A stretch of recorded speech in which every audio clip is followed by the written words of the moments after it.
कौनो लड़की अपने सहेली से कहत बा, का कहला मास्टर? अरे कल जब मैं भैनो अब सखी रे है 16 बरिसवा के, अब तो बियाह होता लड़किन के विदाई हो जात बा, लेकिन कुछ दिन पहले ये प्रथा थी बाबू कि बचपने में शादी हो जाए, 10 साल 7 साल 15 साल के बाद गौना होए। वह समय का एक बात कवि जी के याद आ गई, यादगार में कवि जी लिखना है, उसको मैं आपके सामने प्रस्तुत करता हूं।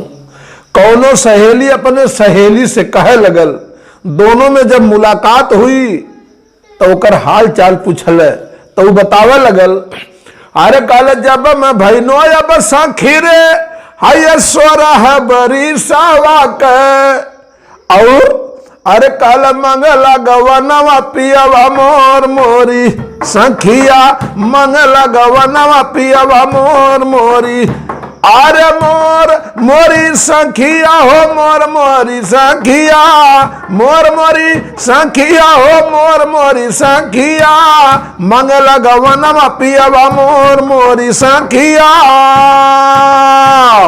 जब हम 16 बरिस का भइली तो हमारे ससुरे से पाती आइल, लेकिन हमार माई बाबू वह पाती के स्वीकार ना कईना, वापस कह देना।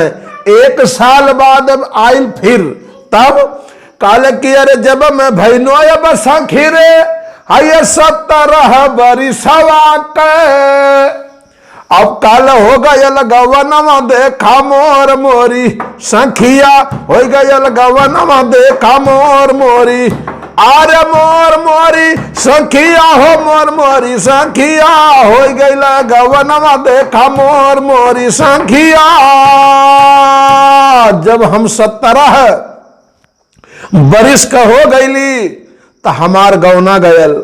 हमरे पति देव बंबई जेके फाइल में नौकरी करत रहने, मात्र 2 दिन के छुट्टी लेके आल हने।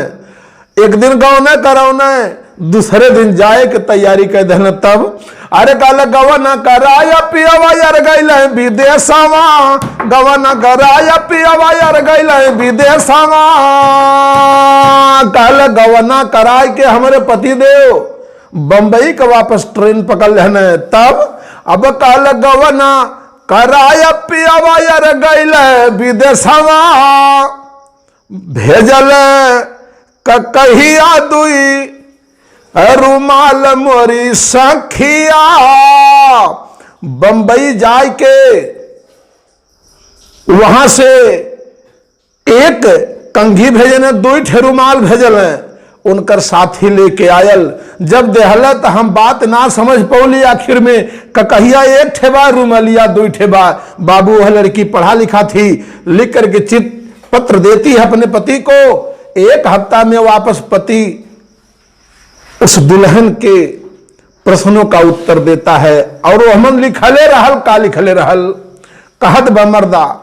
दुल्हनिया जब पत्र खोल के पढ़ती है तो पहली लाइन में लिखले रहल, काले की अरे केसिया झरे के खातिन अरे अब भेजली कहिया धनिया, मन से धुआ काले हई बार झारे खातिन का कही दहले बानी। दुल्हनिया पढ़त बा तो दूसर कियो लाइन में वह लिख दे रहल, कहले काले की अरे अब केसिया झरे के खातिन की अरे अब भेजली कहिया धनिया, और गल गलवा पूछे के 2 रुमाल मोरी सखिया, गलवा पूछे के 2 रुमाल मोरी, अरे रुमाल मोरी सखिया रुमाल मोरी सखिया, रुमाल मोरी सखिया रुमाल मोरी सखिया, हो गलवा पोछई के 2 रुमाल मोरी सखिया, गलवा पोछई के 2 रुमाल मोरी सखिया।